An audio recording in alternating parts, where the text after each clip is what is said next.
السلام علیکم ورحمت الله وبرکاتو. او تاسو به ښکاري دا خړې اوبه دي، دا نه د څکلو دي نه د اوداسه دي. څه کار هم کړی دی، یو کوی افتتاح کوو. تاسو غواړئ صدقه وکئ، راځئ.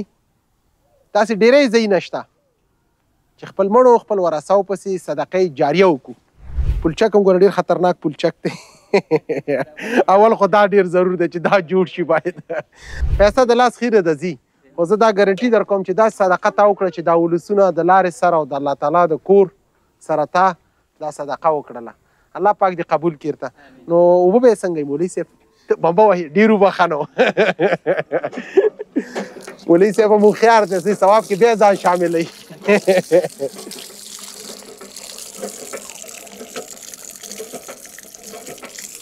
شکر الحمدلله